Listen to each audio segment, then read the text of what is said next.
Hello students of class 8. Today we are going to chapter number 15 of your Sanskrit, that is वाच्य परिवर्तनम। बच्चों, आज हम आपका Sanskrit grammar का चैप्टर नंबर 15 स्टार्ट करने जा रहे हैं, वाच्य परिवर्तनम।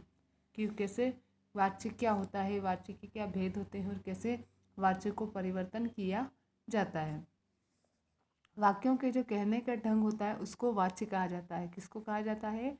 वाक्यों के कहने के ढंग को वाच्य कहा जाता है। वाच्य को अभिव्यक्त करने के अनेक ढंग होते हैं, जिसमें से कभी कर्ता की प्रधानता होती है, कभी कर्म की और कभी क्रिया की। अतः वाच्य की परिभाषा इस प्रकार से दी जा सकती है, यानी किसी भी सेंटेंस को कहने का जो ढंग होता है उसको कहते हैं वाच्य। तो उसमें क्या होता है, सेंटेंस में क्या होता है, वाच्य में कभी तो कर्ता यानी कि जो सब्जेक्ट होता है, काम को करने वाला, उसकी प्रधानता होती है, कभी कर्म की प्रधानता होती है जिसके लिए काम किया जा रहा है, और कभी जो काम किया जा रहा है यानी क्रिया, उसकी प्रधानता होती है। तो इसलिए हम वाच्यों की जो परिभाषा होती है वाच्य की, उसको इस प्रकार से भी कह सकते हैं कि वाच्य में कर्ता कर्म क्रिया में से किसकी प्रधानता है, इस बात का ज्ञान कराने की दशा को वाच्य कहते हैं। कि कर्ता कर्म और क्रिया, इनमें से कुछ कौन जो है वो मेन है, उस बात का जो ज्ञान कराने की दशा होती है उसको हम क्या कहते हैं, वाच्य कहते हैं। कि किसी किसी सेंटेंस में कर्ता की प्रधानता हो सकती है, किसी वाक्य में कर्म की प्रधानता हो सकती है और किसी वाक्य में क्रिया की प्रधानता हो सकती है। अब आगे देखो वाच्य के भेद। वाच्य के भेद क्या क्या होते हैं? देखो, संस्कृत में वाच्य के 3 भेद होते हैं। संस्कृत में वाच्य के कितने भेद होते हैं? 3 भेद।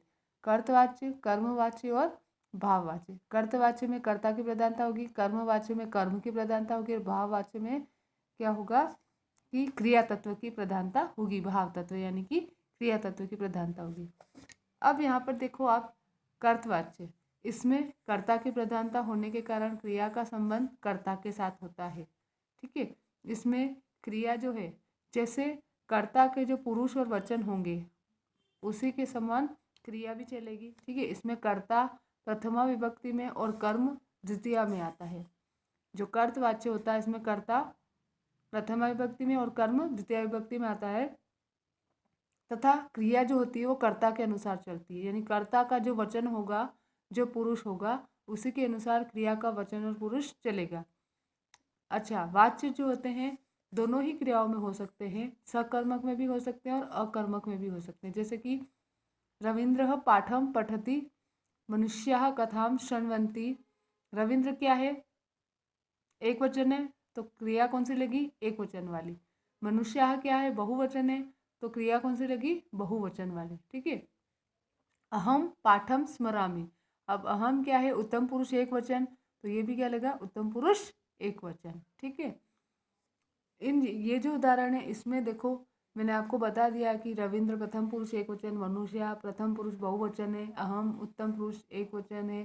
ठीक है, तो उसी के अनुसार क्रिया भी प्रयुक्त हुई है। अब आ जाओ आप कर्मवाच्य में। जैसे कर्तवाच्य में कर्ता की प्रधानता होती है, क्रिया जो है वो कर्ता के अनुसार चलती है, उसी प्रकार कर्मवाच्य में कर्म की प्रधानता होती है, इसलिए क्रिया जो है वो कर्म के पुरुष और वचन के अनुसार चलती है। इसमें कर्ता तृतीय विभक्ति में होता है।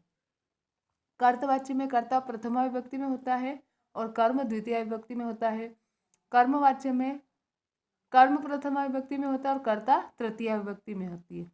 ये केवल सकर्मक में ही होती है। कर्मवाच्य सिर्फ सकर्मक में ही चलता है, क्योंकि क्रिया सकर्मक होने पर ही वाक्य में कर्म का होना संभव है, और जब कर्म होगा तभी क्रिया कर्म के अनुसार आएगी। जैसे कि रविंद्रेण पाठः पठ्यते, रविंद्र के द्वारा पाठ पढ़ा जाता है। यहाँ पर ये देखो, रविंद्रेण में तृतीय विभक्ति आई है। ठीक है, और पाठ जो है वो प्रथमा विभक्ति आई है। मनुष्य कथा श्रूयते, मनुष्यों द्वारा कथा सुनी जाती है। मया पाठ स्मर्यते, मेरे द्वारा पाठ याद किया जाता है। बालकेन हस्यते, बालक द्वारा हंसा जाता है। ये जो उदाहरण है इसमें कर्ता जो है वो तृतीय विभक्ति में, मया कर्ता तृतीय विभक्ति में, बालकेन तृतीय विभक्ति में, रविंद्रेन तृतीय विभक्ति में, मनुष्य तृतीय विभक्ति में, है ना। और पाठ, कथा, पठ्यते, श्रूयते, स्मृते, ये सब कर्म के पुरुष एवं वचन के अनुसार है।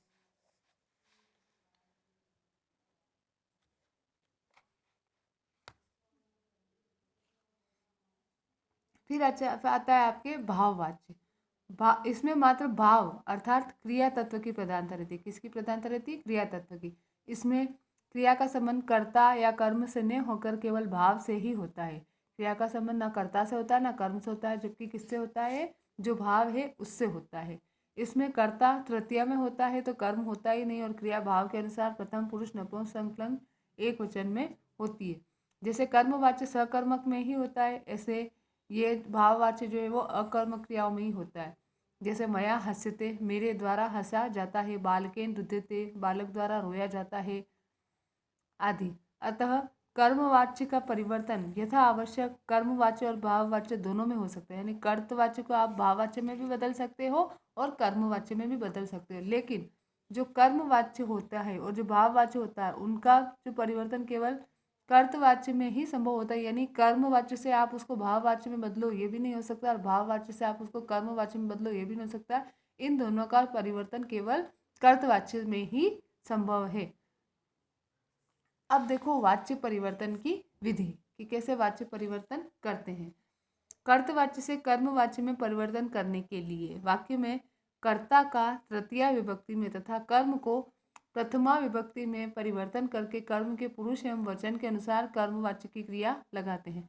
कर्तवाच्य से कर्म में चेंज करना है तो कर्मवाच्य में कर्ता तृतीय विभक्ति में होता है, इसलिए हमको उसको तृतीय विभक्ति में चेंज करना पड़ेगा, और कर्म प्रथमा में होता है तो उसमें हमको कर्म को प्रथमा में चेंज करके फिर जो पुरुष और वचन होंगे वो उसके कर्मवाच्य की क्रिया के अनुसार लगेंगे। जैसे कि रामः पाठम पठति, ठीक है, रामः पाठम पढ़ति, राम पाठ पढ़ता है, ये कर्तवाच्य है और सकर्मक क्रिया है। तो हम इसको क्या करेंगे? राम क्या है? हमारा कर्ता, इसको कर देंगे हम तृतीय विभक्ति में। रामेण पाठम जो है इसको हम क्या कर देंगे? पाठः, ये आपका हो जाएगा, क्योंकि यहाँ पर कर्म जो है द्वितीय विभक्ति में कर था कर्तवाच्य में, और हम उसको कर्मवाच्य में चेंज कर रहे हैं तो कर्मवाच्य में जो कर्म है वो प्रथमा विभक्ति में होता है, इसलिए हमने यहाँ इसको पाठः कर लिया, ठीक है। और अब जो क्रिया है वो इसके अनुसार चलेगी तो क्या हो जाएगा? पठ्यते, राम के द्वारा पाठ पढ़ा जाता है, ठीक है। ऐसे ही कर्तवाच्य से भाववाच्य बनाना है तो कर्ता को क्या करना पड़ेगा? तृतीया में पर चेंज करना पड़ेगा, और क्रिया को प्रथम पुरुष एक वचन में लगाएंगे। जैसे बालकः हस्ति तो बालकेन हस्यते, ठीक है, ये अकर्मक क्रिया में चलता है।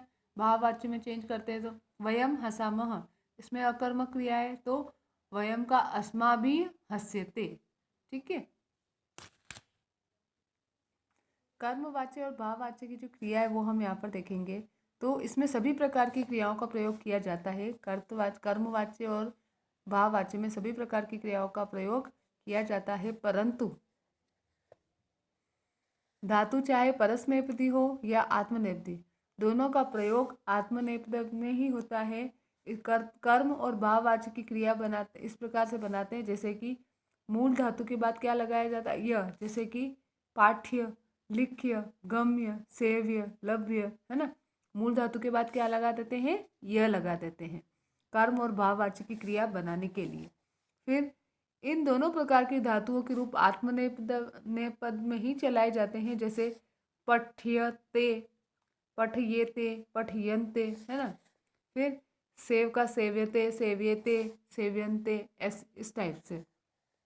रीकारांत धातुओं के अंतिम जो री होता है वो क्या हो जाता है? री हो जाता है। जैसे क्री का क्रियते, म्र का म्रियते आदि, परंतु स्म्र, जाग्र आदि कुछ धातुएं इसका अपवाद है, इसमें क्या हो जाता है? री का अर हो जाता है। जैसे स्म्र का स्मर्यते, जाग्र का जागर्यते आदि। फिर धातु के आरंभ के य व का प्राय क्रमशः ई और उ हो जाता है। धातु के शुरू में अगर य आ रहा है या व आ रहा है तो वो ई और उ में चेंज हो जाएगा। जैसे कि यज तो इज्जते, ई में चेंज हो गया। वच तो उच्यते हो गया, वास तो उष्यते हो गया, वप तो उप्यते हो गया, वह तो उयते हो गया, है ना, और वद तो उद्यते हो गया। इस टाइप से सारा चेंज हो जाता है। उसके बाद आपके प्रच्छ और जो ग्रह धातु हैं उनका जो ये री होता है वो क्या हो जाता है? र का री हो जाता है। जैसे प्रच्छ का पृच्छते, ग्रह का गृहते आदि। अगर धातु के अंतिम में यानी कि लास्ट में ई आए या ऊ आए तो वो ई बड़ी हो जाता है, ठीक है। ऊ का क्या हो जाता है, दीर्घ, बड़ी ई और बड़ा ऊ हो जाता है। जैसे कि ई का ईयते, छोटा चीता है पर छोटी ई की मात्रा लगी तो चीयते, है ना। इसी टाइप से श्रु था तो श्रूयते, बड़े ऊ की मात्रा लग गई। हु था तो हुयते, बड़े ऊ की मात्रा लग गई, इस टाइप से। फिर आपका आता है आकारांत धातुओं के जो लास्ट का आ होता है, आकारांत धातुओं के जो आ होता है वो भी क्या हो जाता है, ई हो जाता है। जैसे दा का दियते, पा का पियते, स्था का स्थीयते, है ना। यहाँ पे आ था, ई हो गया। हा का हियते, विधा का विधीयते, माँ का मियते आदि। लेकिन कुछ आकारांत धातुओं के आ का परिवर्तन नहीं होता, जैसे ग्रा, ग्रायते, ज्ञा, ज्ञायते आदि। उसके बाद आपका आता है उपधा, है ना। उपधा के अनुसार ये इस टाइप से चिन्ह होता है, तो उपधा के जो अनुस्वार होते हैं या उससे बने जो पंचम वर्ण होते हैं उसका लोप हो जाता है। जैसे कि बंध का बध्यते, ठीक है, रज का रज्यते, मंथ का मंथ्यते, ग्रंथ का ग्रथ्यते, प्रशंस का प्रशंस्यते, दंश का दश्यते। परंतु शक, वंश आदि में ऐसा नहीं होता। धातु के अंतिम री का इर हो जाता है। जैसे वी प्लस द्री तो क्या हो जाएगा, विदीर्यते। नि प्लस ग्री तो निगिरियते। उद प्लस त्री तो उत्तीर्यते। फिर ज्र का तो जीर्यते, श्र का शीर्यते, है ना।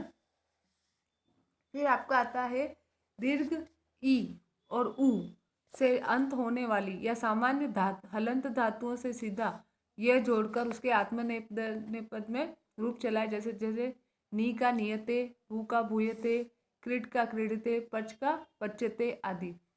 अब कर्मवाच्य की जो धातुओं के जो रूप होते हैं वो तीनों पुरुषों में और तीनों लिंगों में चलते हैं। जैसे कि पठ्यते, पठ्येते, पठ्यन्ते, पठ्यसे, पठ्येथे, पठ्यद्वे, पठ्ये, पठ्यावहे, पठ्यामहे। इनके जो रूप हैं वो यहाँ पर बता रखे हैं। जैसे कि गम का क्या हो जाता है, गम्यते, गृह का गृहते, जन का जन्यते, पच का पच्यते, भू का भूयते, युद्ध का युद्धते, क्री का क्रियते, ह का हियते, शक का शक्यते, स्वप का स्वप्यते, नृत्य का नृत्यते, पूज का पूज्यते, कथ का कथ्यते, गण का गण्यते, ध्री का धार्यते, भी का भीयते, याच का याच्यते, भ्रू का उच्यते, स्तु का स्तूयते। देखो यहाँ पे क्या आ गया, ऊ आ गया, भ्रू था तो, है ना। तो इस टाइप से ये सारे एग्जाम्पल दे रखे हैं जो आपको रीड करने हैं खुद से। यहाँ पर दे रखे हैं तो आपको सारे के सारे जो एग्जाम्पल हैं उनको क्या करना है, रीड करना है। अब आप देखो वाच्य परिवर्तन के कुछ उदाहरण। जैसे कर्तवाच्य से कर्मवाच्य में बदलना।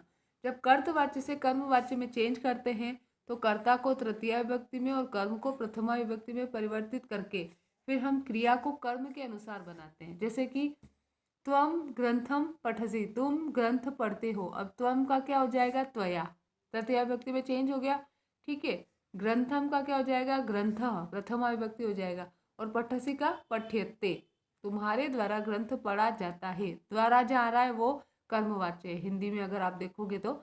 और अगर संस्कृत में आप देख रहे हो तो यहाँ पर तृतीया विभक्ति आपको दिखी, इसका मतलब ये क्या है, आपके कर्ता में तृतीया विभक्ति, इसका मतलब वो कर्मवाच्य है। जैसे अहम त्वाम पश्यामि, तो अहम का क्या हो जाएगा, त्वाम का तो हो जाएगा त्वम, ठीक है। और अहम का मया, त्वम एक वचन और प्रथमा विभक्ति, और अहम का तृतीय विभक्ति मया होता है। फिर दृश्य, पश्यामि का दृश्य से, तुम मेरे द्वारा देखे जाते हो। ऐसे ही सह माम पश्यति, तो तेन, सह का क्या हो जाएगा, तेन अहम दृश्य, माम का अहम प्रथम विभक्ति हो गया और सह का क्या हो गया, तेन, ठीक है, उसके द्वारा मैं देखा जाता हूँ। फिर वयम तान पश्यामः, वयम का क्या हो जाएगा, अस्माभि, तान का ते और पश्यामः का दृश्यन्ते, अस्माभि ते दृश्यन्ते, ठीक है। इस टाइप से ये जो एग्जाम्पल्स दे रखे हैं आप इनको रीड करेंगे। यहाँ पर इनकी हिंदी भी दी हुई है, तो जहाँ पर आप हिंदी में देखोगे तो जहाँ पर द्वारा आ रहा है तो वहाँ पर आपको क्या करना है, उसको तृतीय विभक्ति, जैसे ही कर्ता आपका तृतीय विभक्ति में आ रहा है आपको पता होना चाहिए कि वो आपका कर्मवाच्य है, ठीक है। कर्तवाच्य से कर्मवाच्य में चेंज करने के लिए जो कर्ता होगा उसको तृतीया विभक्ति में लिखेंगे और कर्म को पहचान कर उसको हम प्रथमा विभक्ति में लिखेंगे और उसकी जो क्रिया है वो जो कर्म जिस वचन में होगा या जिस विभक्ति में होगा उसके अनुसार उसकी क्रिया भी चलेगी। ठीक है, पुरुष और वचन उसके अनुसार चलेंगे। फिर आपका आता है कर्मवाच्य से कर्तवाच्य। अब कर्मवाच्य से कर्तवाच्य वही है कि जो कर्ता प्रथमा विभक्ति में कर देंगे, कर्म को द्वितीय विभक्ति में कर देंगे और जो क्रिया है वो कर्ता के अनुसार लगाएंगे। जैसे कि अस्माभि का हो जाएगा वयम, गीतम और गीयते का क्या हो जाएगा गायामः। अस्माभि गीतम गीयते, हमारे द्वारा गीत गाया जाता है, तो अस्माभि का वयम हो गया, गीतम और गीयते का गायामः। तेन दुग्धम पीयते, तेन का हो गया स दुग्धम और पीयते का पिबति। रामेण रावणः हन्यते, रामेण का रामः रावणम हन्ति। आवाभ्याम विद्यालय गम्यते, आवाभ्याम का आवाम, विद्यालयम और गम्यते का गच्छावः। ठीक है, इस टाइप से और कुछ एग्जाम्पल्स दिए हुए देखो। क्या करना है, जो आप कर्तवाच्य से कर्मवाच्य में चेंज कर रहे थे उनको फिर से आपको अगर कर्मवाच्य से कर्तवाच्य में बनाना है तो आप क्या करोगे, जो आपने तृतीय विभक्ति में लगाया था कर्ता उसको आप फिर से प्रथमा विभक्ति में कर लोगे और जो कर्म आपका प्रथमा विभक्ति में है उसको आप द्वितीय विभक्ति में कर लोगे। ठीक है, और इसकी जो क्रिया होगी वो कर्ता के अनुसार चलेगी। ओके, ये एग्जाम्पल्स आप रीड करेंगे। इसी टाइप से और एग्जाम्पल्स यहाँ पर दे रखे हैं जो आप रीड करेंगे। फिर आपको कर्तवाच्य से कर्मवाच्य में पता चल गया। अब कर्तवाच्य से भाववाच्य में चेंज करना, तो इसमें क्या करना है, कर्ता को फिर से तृतीय विभक्ति में करोगे और क्रिया जो है वो कर्ता के प्रथम पुरुष एक वचन में ही लगाई जाएगी। ठीक है, जैसे बालिका हसती, तो बालिकया तृतीय विभक्ति हो गई और हसती का हस्यते। ठीक है, देखो हस्यते, रुध्यते, क्रीड्यते, हस्यते, धाव्यते, स्थीयते, कृंद्यते, चिंत्यते, सुप्यते, शप्यते, ये सब क्या है आपके प्रथम पुरुष और एक वचन में ही चल रही है इसकी क्रिया और कर्ता हो जाएगा इसका क्या हो जाएगा, कर्ता तृतीय विभक्ति में। जैसे शिशु का शिशुना हो गया, आवाम का आवाभ्याम हो गया, वयम का अस्माभि हो गया, अश्वाह का अश्वे हो गया, मनुष्यः का मनुष्य हो गया, पीड़िता का पीड़िते हो गया, रामः का रामेण हो गया, अहम का मया हो गया, शिशु का शिशुना हो गया, है ना। फिर अब आपके आता है भाववाच्य से कर्तवाच्य में चेंज करना। भाववाच्य से कर्तवाच्य में चेंज करना, क्योंकि कर्मवाच्य में भी कर्ता तृतीय में होता है और भाववाच्य में भी कर्ता तृतीय में होता है। तो यहाँ पर क्या करेंगे, हम कर्ता जो तृतीय विभक्ति में है उसको हम प्रथमा में चेंज कर लेंगे और इसके पुरुष और जो वचन है वो किसके अनुसार चलेंगे, कर्ता के जो पुरुष और वचन होंगे उनके अनुसार क्रिया लगा दी जाएगी। कर्तवाच्य से भाववाच्य में बना रहे थे तो क्रिया जो थी वो कर्ता के प्रथम पुरुष एक वचन। ठीक है, इसमें सब में प्रथम पुरुष एक वचन ही लगा हुआ था, लेकिन यहाँ पर भाववाच्य से फिर कर्तवाच्य में कर रहे हैं तो हम क्या करेंगे, सुप्यते का क्या हो जाएगा स्वपिति। ठीक है, रुध्यते का रोदिति, तप्यते का तपति, हस्यते का हसामी, फिर आस्यते का आस्ते, है ना। और जो कर्ता है मात्रा का क्या हो गया माता, प्रथमा विभक्ति में आ गया। तेन का स प्रथमा विभक्ति में आ गया। मुनिना का मुनि है प्रथमा विभक्ति में आ गया। मया का अहम प्रथमा विभक्ति में आ गया, है ना। फिर श्रीमता का श्रीमान प्रथमा विभक्ति में आ गया। त्वया का त्वम प्रथमा विभक्ति में आ गया। तेह का ते प्रथमा विभक्ति में आ गया। इस टाइप से सारे चेंज हो गए, है ना। जैसे कि तेन भूयते तो सह भवती हो गया। रामेण उष्यते तो रामेण को रामह में कर दिया और उष्यते का वसति हो गया। ठीक है, तो इस टाइप से आपके भाववाच्य से कर्तवाच्य में सेंटेंस को चेंज किया जाता है। फिर आपके आता है द्विकर्मक धातुओं के कर्तवाच्य से कर्मवाच्य। द्विकर्मक धातुएं कितनी होती है, टोटल 16 होती है। दुह, याच, पच, दंड, ये सारी क्या है आपकी रुद्र, प्रच, ची, ब्रू, शास, जी, मत, नी, ह, कृष, वह, ये सारी आपकी द्विकर्मक धातुएं हैं। तो कर्मवाच्य बनाते समय गौण कर्म में प्रथमा और मुख्य कर्म में द्वितीय होती है, यानी जो मेन जो कर्म है उसमें तो द्वितीय विभक्ति लगेगी और जो अप्रधान कर्म है उसमें क्या लगेगी प्रथमा विभक्ति।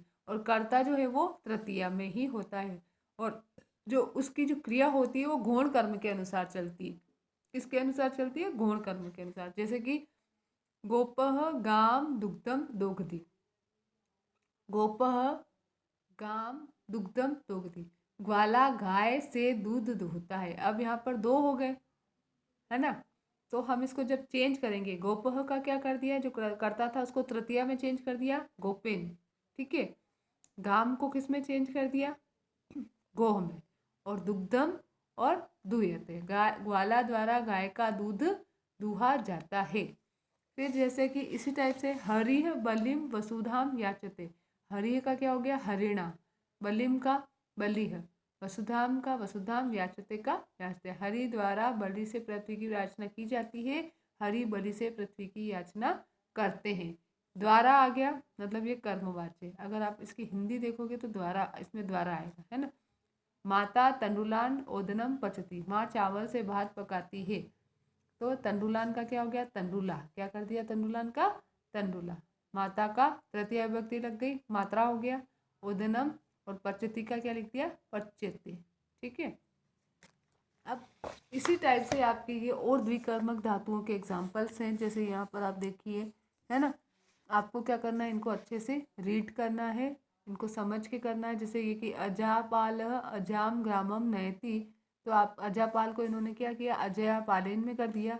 अजाम को अजा ग्रामम और नयति का नियत है, ठीक है। गडेरिया बकरी को गांव लाता है, गडरिया द्वारा बकरी गांव ले जाई जाती है। यहाँ पर ये जो आपका चैप्टर है वो ओवर हो रहा है। बस ये ध्यान रखना है चेंज करते टाइम कि क्रिया किस, कर्ता किस विभक्ति में लग रहा है, और कर्ता किस विभक्ति में लग रहा है, और कर्म किस विभक्ति में लग रहा है।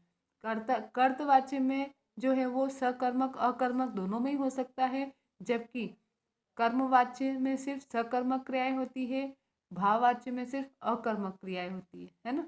इनको चेंज करेंगे हम। कर्तवाच्य में कर्ता प्रथमा में चलता है, कर्म द्वितीया में चलता है। कर्मवाच्य में कर्ता तृतीया में चलता है आपका, और जो आपका जो कर्म है वो प्रथमा में चलता है। भाववाच्य में कर्ता तृतीया में चलता है, जो भाव होता है वो आपका प्रथमा में चलता है, ठीक है। यहाँ पर आपका जो चैप्टर है वो ओवर हो रहा है। इसके बाद आपके अभ्यास दिए हुए हैं, आपको क्या करना है, जैसे कि छात्र पुरस्कारम गृह्णन्ति। अब इसको किस में चेंज करना है? वाच्य परिवर्तन, है ना। तो छात्रेण आ गया, यानी कर्ता कौन सा है? तृतीया विभक्ति में है। फिर गृह्यते, यानी कि ये आपका भाववाच्य हो गया, है ना। तो आपको क्या करना है, पुरस्कारम को क्या करोगे आप? कर्म को प्रथमा विभक्ति में चेंज कर दोगे, तो क्या हो जाएगा यहाँ पे? पुरस्कारः। ओके, क्या करोगे? पुरस्कारः, छात्रेण पुरस्कारः गृह्यते, ठीक है। छात्र द्वारा पुरस्कार ग्रहण किया जाता है। अब ये आप पहले खुद से बनाने की कोशिश करोगे, इनके आंसर तो दे ही रखे, लेकिन आप खुद प्रैक्टिस करोगे पहले। जब तक, जैसे छायाकार का छायाकारण कर दिया, अब छाया चित्रम द्वितीय विभक्ति में तो छायाकारः, छाया चित्रम का प्रथमा विभक्ति में क्या है? छाया चित्रम ही है, तो आप छाया चित्रम लिखोगे, ठीक है। उसके बाद अहम लेखम लिखामी, अहम का हो गया मया, लेखम का क्या हो जाएगा? लेख हो जाएगा, मेरे द्वारा लेख लिखा जाता है। इस टाइप से ये सारे आपको चेंज करके ही लिखने हैं, इनके वचन सब अलग अलग टाइप से है, तो आपको सबको चेंज करना है। सबके आंसर भी दिए हुए हैं, और आपको अपनी कॉपी में ये सारा वर्क चैप्टर नंबर 15 तक आपका सारा जो जितना भी वर्क है वो कंप्लीट हो जाना चाहिए। Okay, thank you, have a nice day.